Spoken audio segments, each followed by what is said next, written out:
drop it. Actually, I don't think so.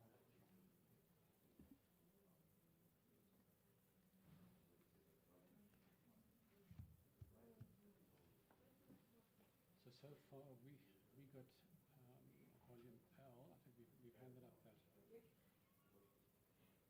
Jürgen statement. Yes. That's L1.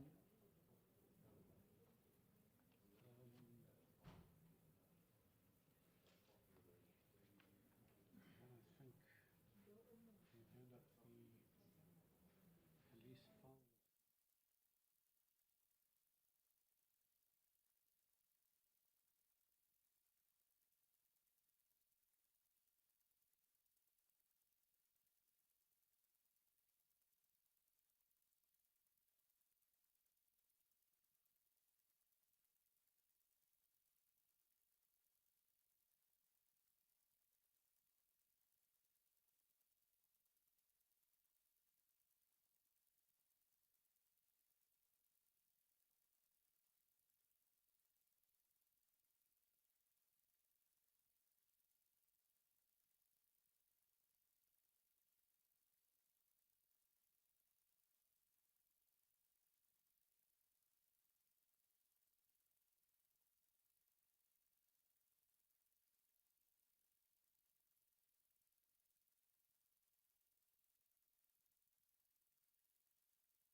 turned into shambles. So again, Well, I'm concerned about witnesses and locating them. Look, most of like Amina Mutala, I sent her a statement yesterday. These guys are all in Cape Town. Amina Mutala was the lady who went to with the Auntie Rabia and Islam Yusuf to the police station to retrieve the body. So I sent that through to her. What's his name? Mudley, K.V. Mudley Doctors. He's going to be available if we have to do a video on Wednesday. So he's going to be available on Wednesday. He's going to be flying out somewhere and coming back. So that's once we decide when we're doing the videos of the platform. Yeah, we're going to have to sit down with tomorrow. And I called the auntie in London as well.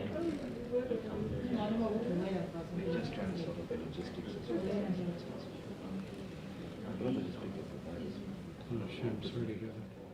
So we are.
Yes.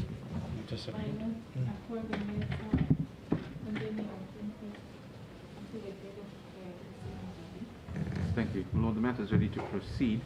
I believe before we start with the next witness, my learned colleague, Mr. Howard Varney, wishes to hand in that summary that was requested, or report on the inspection in loco. If I may just confirm, my Lord. Is he good?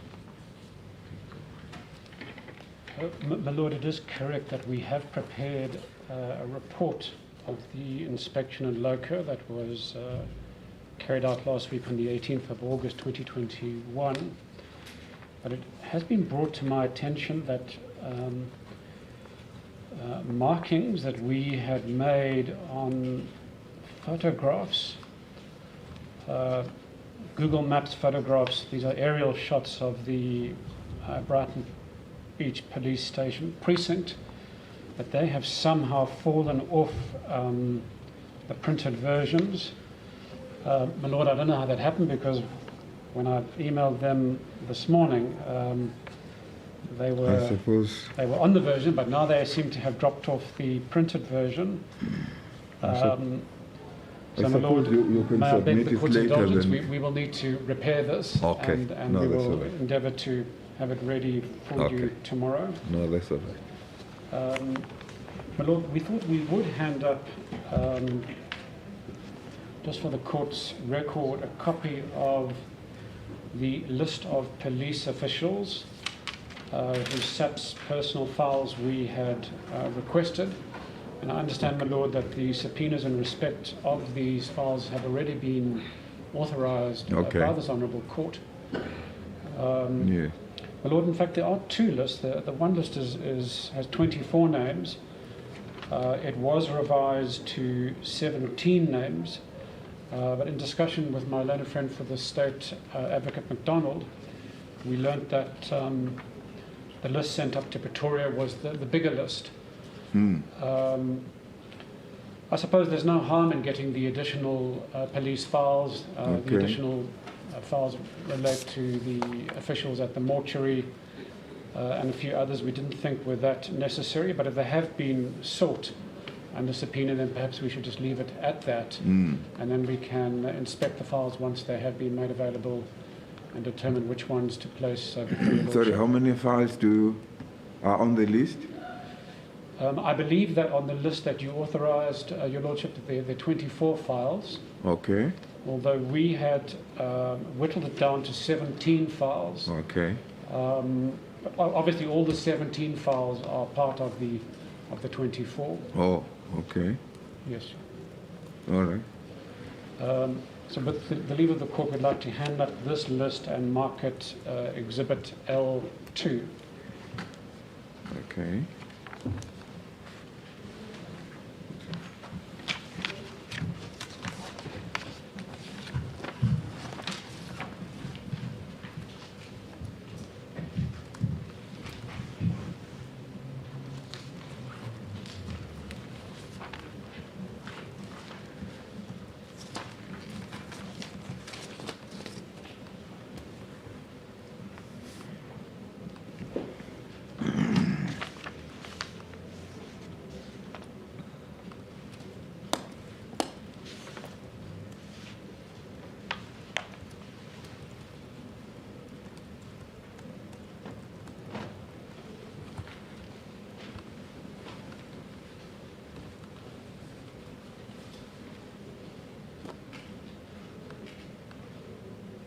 Yes.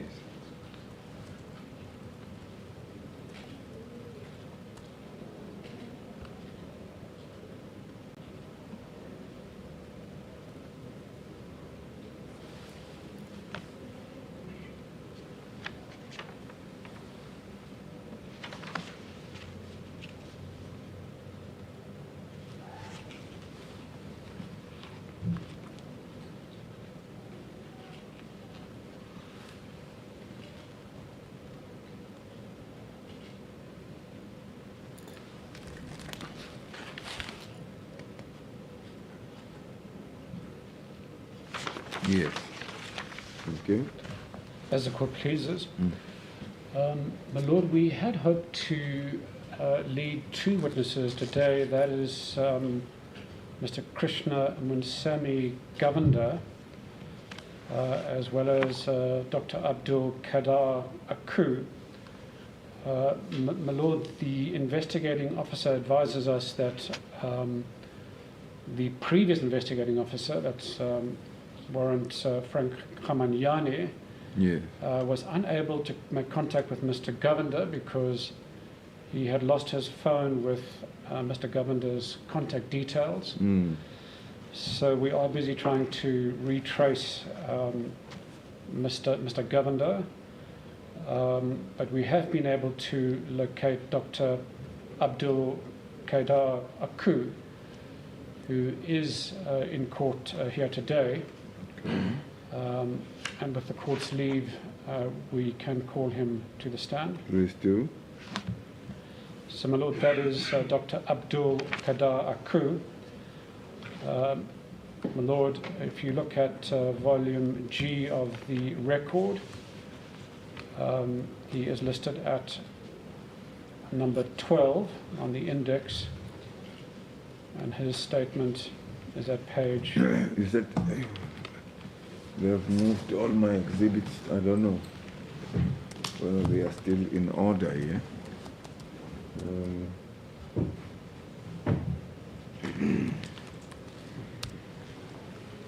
On what page do I find that So witness statement? it's volume G, Yes. and if you look at the index, Dr. Aku's name appears at number 12, 12. and his statement Yes. can be found at 14. page 1464.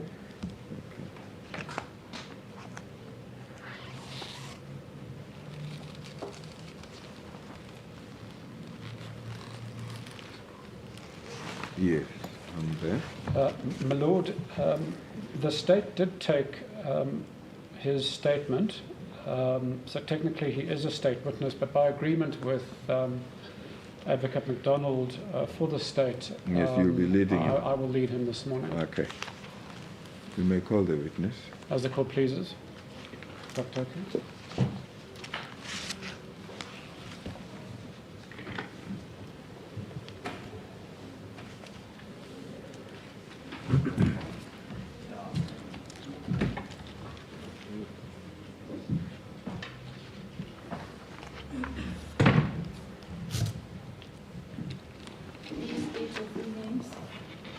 Abdul Qadir Aku. Do you have any objection to taking this step off? No objection. Do you swear that the evidence you shall give shall be the truth, the whole truth, and nothing but the truth? I swear by God, Say yes. so help me God. Sorry? I didn't hear you? I swear by God that I will tell them. Oh, okay. Yes, Mr. Vani. As the court pleases.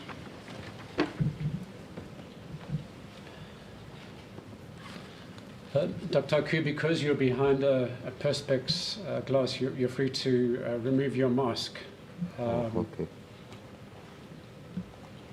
It's a complicated maneuver, unfortunately.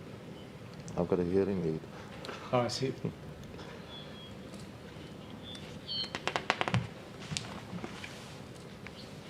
Thank you. And Dr. Aku, if you wish to sit down, if you're feeling tired, please feel free to do so. The I think court I- will permit you to. I think to better sit. standing up. Okay. Dr. Aku, firstly, thank you for taking time out of your busy practice to be with us today. We are greatly appreciative of the time and effort.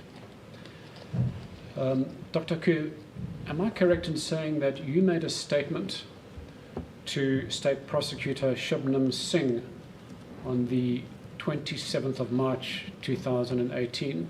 Yes. And you confirmed that this is your statement, which Yes, you sir. signed and had attested before a Commissioner of Oaths. And you have a copy of the statement Yes. with you.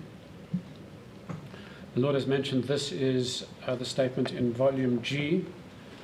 It would be Exhibit G.12, and it's at page 1464 of the paginated record. Dr. Aku, can you tell us what is your current profession? I'm a medical doctor in general practice. And are you practicing in private practice, or Yes, are you based private at a practice. hospital? Private practice. Private practice. Can we start, Dr. Aku, by talking about when you met the deceased, Hoosen Haffejee, for the very first time? We went to different primary schools, but both ended up in the same class in standard 7, which was grade 9 in those days, at Woodlands High School. And we were together from standard 7 to matric, after which we proceeded to India to study. And were you good friends while at school? All throughout, yes. And if you were to recall back to your schoolboy days, how do you remember Hoosen Haffejee as a youngster? Very lively and bubbly and enthusiastic about having fun. In fact, an incident I didn't recount here was when we were in standard 9, his father had a Studebaker panel van, and Hoosen didn't have a license, but he transported 8 guys at a time to Albert Falls for an overnight picnic. So he was very vibrant and had a great zest for life. Now, you mentioned that both of you decided to go to India in order to study. Why India, of all places? Well, you see, in those days, the amount of medical seats reserved for non-whites was pretty limited. And if you'd notice, most Indian doctors, of Indian origin at least, went to either Dublin in Ireland or went to India to study. So that's the reason we went to India. And a third classmate, Karamsan Nankumar, was also a very good friend of ours. 3 of us went together by boat to India, and then we were roommates for 2 years. So while in South Africa, had you applied to the You had to apply. Natal University Medical School and had been rejected? Yeah, you see, the criterion to get a passport to go to study overseas was you had to get a letter from a local university saying that they couldn't give you place, and a letter from an Indian university saying that you had secured place in it. And am I correct in saying that back in those days, there were very few medical schools in South Africa that were open to It was only students of Nelson colour? Mandela, and that was all, I think. So at that time, it was really only the medical school in Durban that was open Yes. to you, and obviously that was oversubscribed. So you mentioned in your statement that yourselves and Nunkumar and Haffy, as you described Haffy, him, I believe that was his nickname, that you arrived in Bombay in June of 1968. So which college or university did you then join? We joined a college called Bhavan's College in Andheri, and spent 2 years there, staying in a National Students' House, which was a small hostel, and 3 of us were roommates in one room. Sorry, doctor. I've been asked to request you to just to raise your voice a bit Okay. for recording. Yes, thank you. Yeah, the 3 of us ended up staying in one room. It was quite a amazing experience in terms of, despite our Indian origin, it was like a cultural shock because we landed there in the monsoons, and these rooms had no cupboards. You had to use plastic cupboards and have a common bathroom, common toilets and stuff like that. So would I be correct in saying, Doctor, that living together, the 3 of you became very good friends and quite close? Well, even closer, yes. And how long did you all stay together? 2 years. 2 years. And during that time, did you get a sense of Dr. Hafejee's political leanings? Yes, I did, because, my nickname is Babu also. And after a couple of months in Bombay, I started getting copies of Sekaba, which was a magazine issued by Mkonto Wasizwe. And it was addressed to Babu Aku, not Abdul Qadir Aku. So I assumed it was the work of Hoosen or Haffejee. Did you ever raise that with him?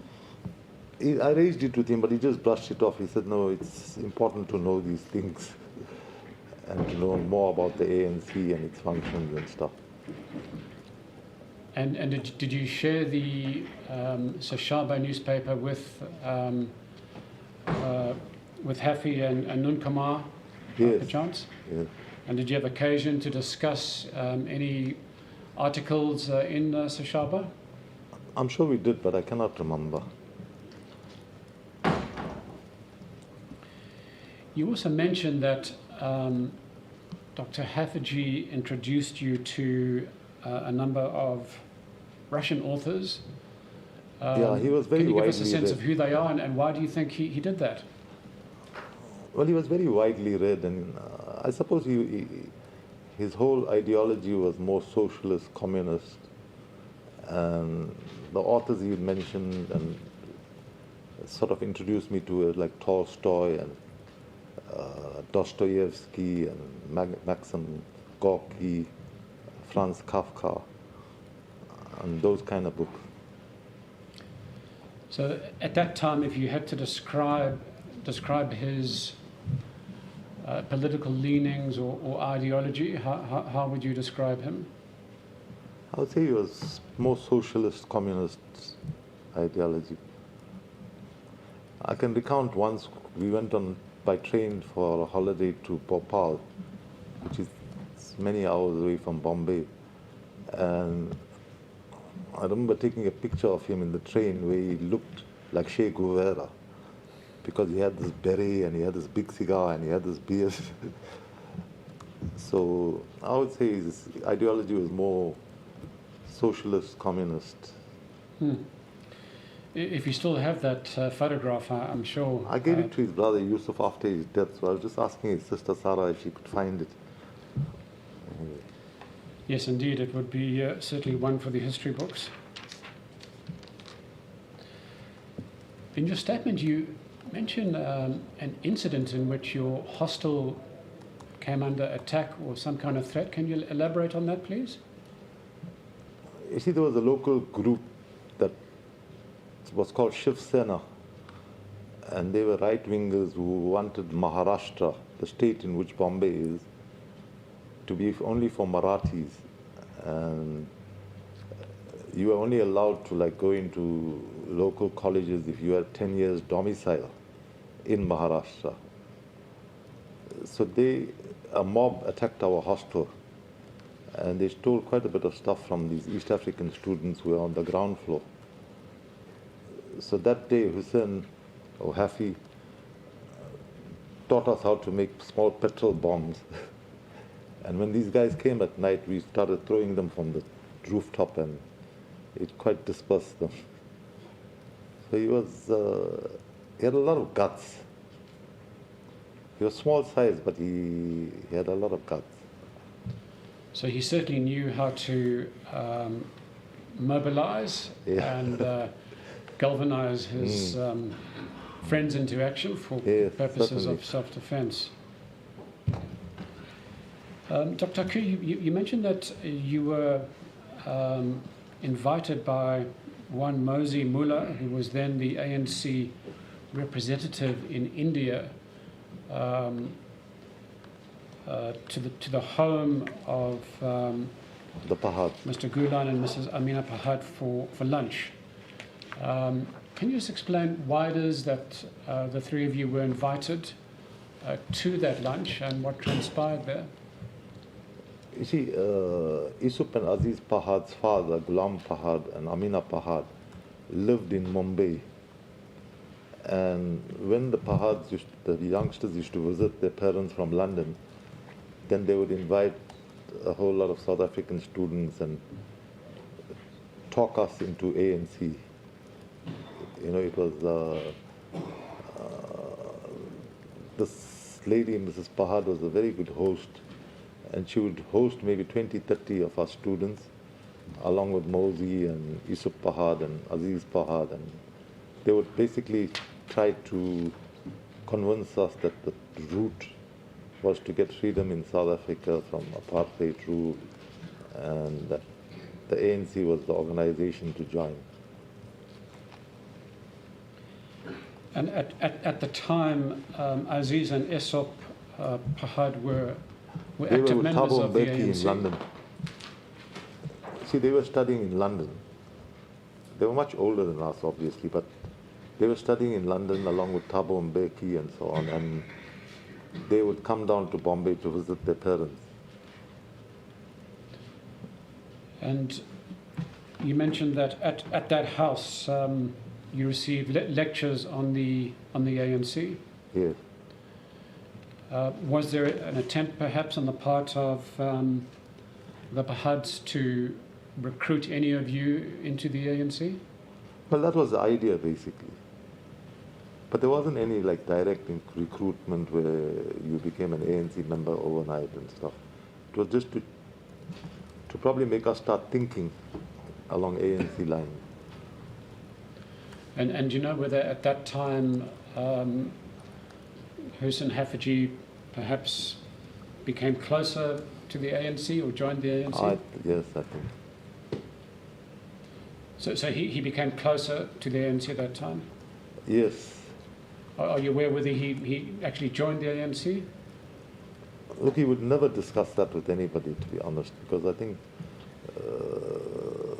you know, South Africa at that time had people who would spy on students by the social security agencies in South Africa. So I suppose it was something you kept to yourself if you became an ANC member. Yes, understandable. So, Doctor, you mentioned that you returned to South Africa in October 1976. On your return, what did you then do? Well, I started my internship at Northdale Hospital on January 1977, at which time Hussein was working at King George as a dentist. He had come back to South Africa maybe 6 months earlier than I did. So he was already employed, and I waited till January to join Northdale Hospital.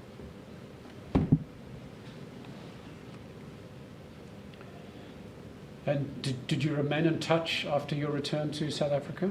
Oh, absolutely. Almost every weekend we spent together for the rest of his life, literally.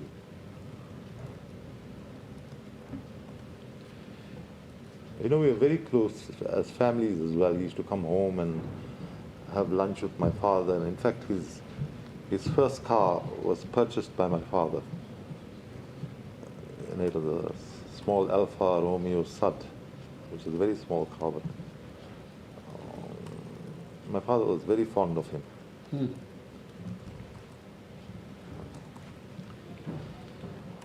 Now, you mentioned that the two of you had an encounter with the police in the center of Pietermaritzburg. Can you just explain what happened during that encounter? Well, on the one Friday or Saturday night, we were driving up Church Street, and we were turning left into Commercial Road, and as we turned left into Commercial Road, we saw this accident where this white plainclothes person had knocked a black person. And we stopped the car immediately, our car, to check on the guy because he was flat on the floor. And this white gentleman probably realized that we were doctors because we were feeling his pulse and looking at his pupils and so on. And he then approached me.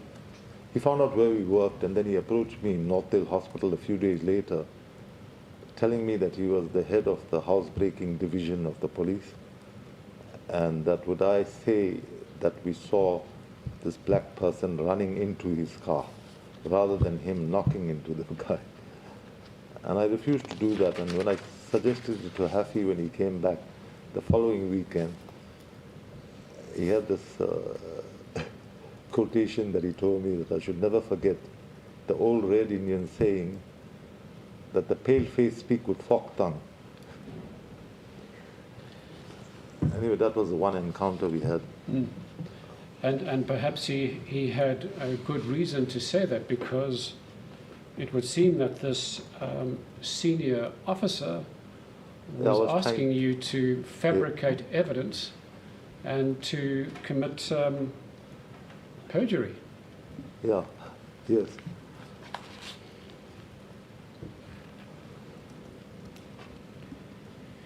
You also mentioned in your statement that Haffejee said to you that he felt he was being followed. He just did he mentioned that indicate once. who was following him and the circumstances? You know, once when we were driving around town and he saw a car behind us, and he says, you know, he thinks he's being followed. But that was the only reference he ever made to it. Did he think it was perhaps the security branch of the South African police? I'm sure that's what he was trying to imply.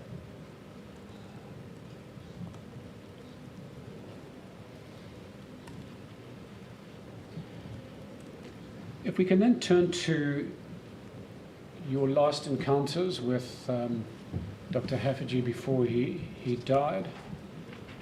In your statement, you indicate that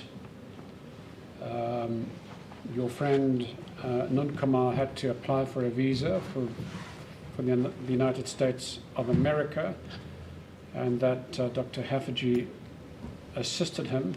Can you just set out the context in which these last encounters occurred? Yeah, because Nunkumar wanted to marry a girl of Indian origin and descent, we were not allowed then to bring non-white wives or even white wives to South Africa. So he had decided to move to the United States, and he had come back just for 5 days to get a visa from the consulate in Durban. So the three of us spent Friday night, Saturday night, Sunday night together. And Monday morning, Haffey was going to take Karamsin to Durban, and I was going to come from Maritzburg to fetch Karam at night. That was the Monday night. So I went to Durban, and three of us had supper, and we sat talking and reminiscing about the past and our lives and everything else. And we left Hoosen at about 10:30. That was Monday night. And Tuesday morning he was like taken in by the security branch. So when you last saw him, could you describe to the court his state of mental well-being, kind of spirit he was in? How did he come across? He was in a vibrant, normal, happy mood. There is no way I can tell you that Hoosen gave any sign whatsoever of a person who was going to commit suicide. I mean, that didn't make sense at all. He was full of life, and as I say, we sat for about 2 hours talking about our lives in India and the times we had and stuff like that. But there was no indication whatsoever that his mood was one of a depressed person or stuff. And his physical state, did he appear to have any marks or any injuries of any nature? Not at all. Not at all.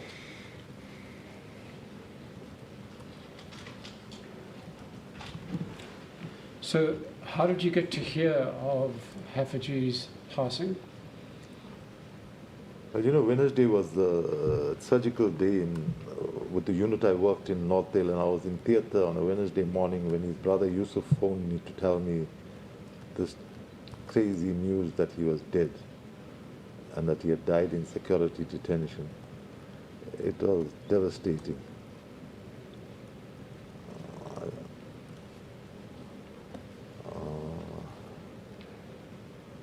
Because Hoosen was just 1 month younger than I. I mean, he was born in November, I was born in October. And I just couldn't believe that this young, energetic, intelligent person could have died in just a day in security detention. It was very, very traumatic. And as you can imagine, for months after that, because of my close relationship with him, I don't know what the security branch knew or not. And it was really traumatic because you'd find that you're driving on the street and you're wondering if the guy behind is following you or what's going to be your fate as well. But more importantly, the loss of such a good friend was devastating. Were you able to follow the inquest proceedings in 1978? Yeah, but it was like many other things in the apartheid era, it was absolutely rigged up as far as Did you attend any of the hearings? No. If you're the intern, you literally have no time off. I don't know if you know internship in medicine is probably one of the most difficult years. You don't get time off. You work 48 hours at a stretch and that kind of thing. So I can't remember why I didn't, but I didn't attend. But you recall, of course, that Magistrate Trevor Blunden, who presided over the first inquest, he ultimately ruled that.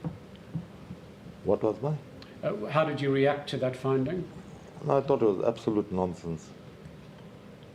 And why did you think it was absolute nonsense? Because he had so many injuries, and the apartheid security branch was well known for its brutality, and there's so many other people who had died in detention under suspicious circumstances. And having known Hoosen, I couldn't believe that he would have committed suicide.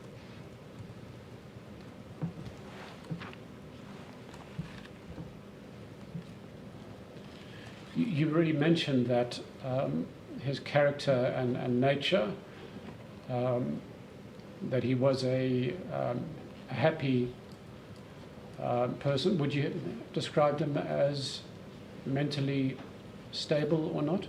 No, absolutely. He was never anything but stable. He was mentally very stable.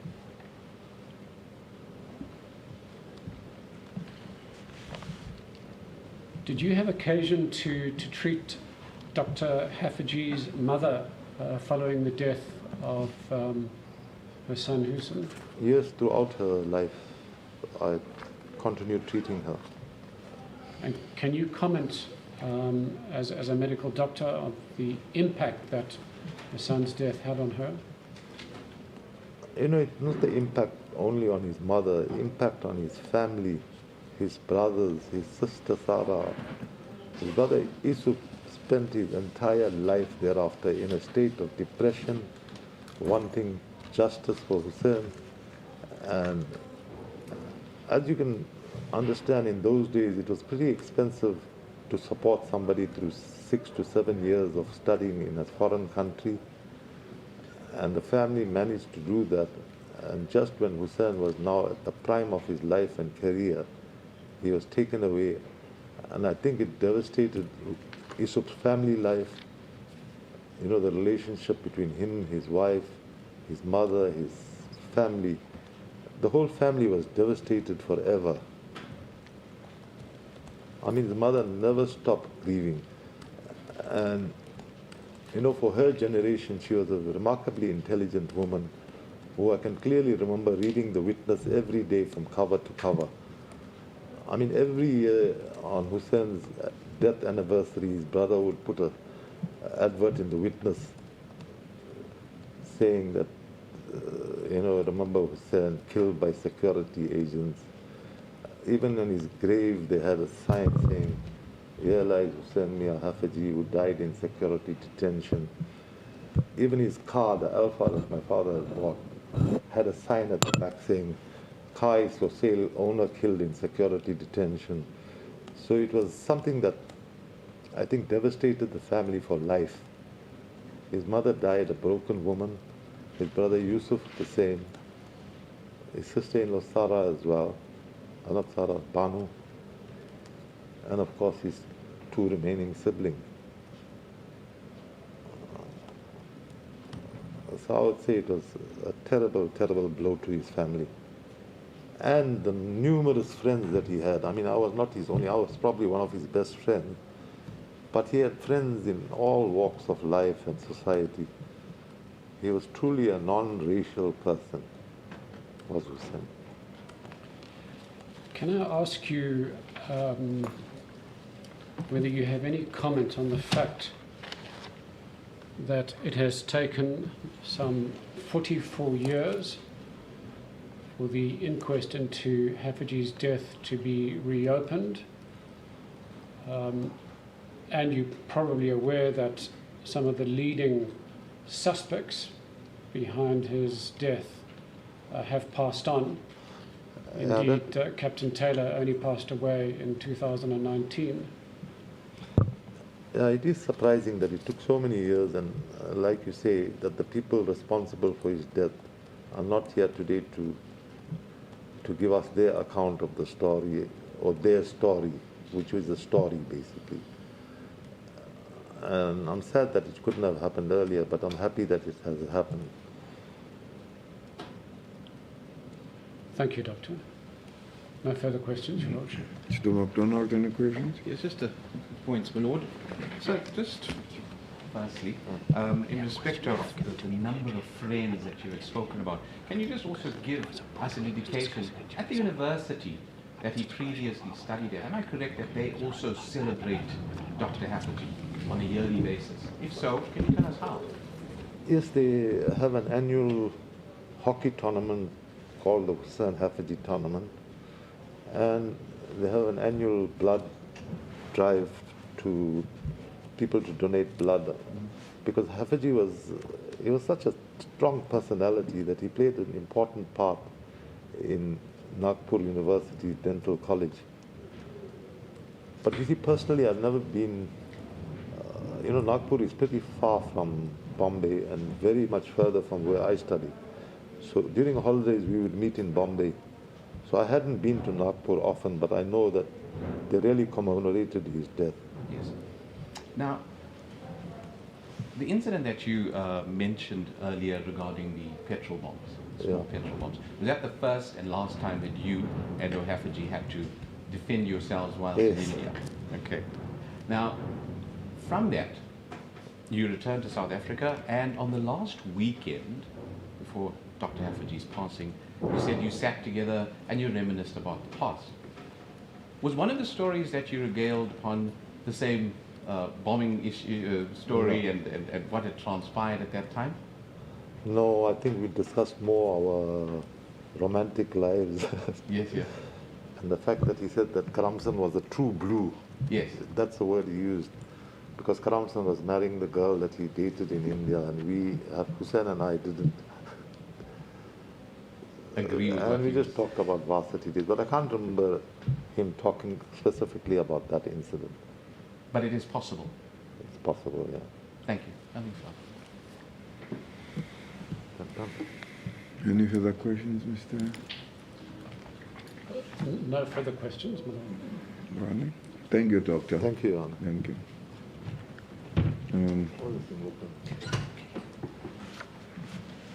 Would we continue then to take a tea break now? Or do we have another witness for today? My Lord, unfortunately, the other witness we were hoping to lead today, Mr. Govender, You're still tracing? can't be traced because we still need to find his contact details. So should we roll the matter then over till tomorrow? Yes, my Lord. We will now confer with Advocate MacDonald about potential witnesses for tomorrow and the rest of the week. All right. So we can adjourn for the day if the court pleases. Okay.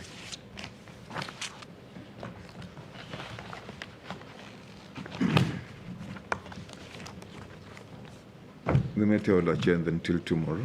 Court adjourned. Okay.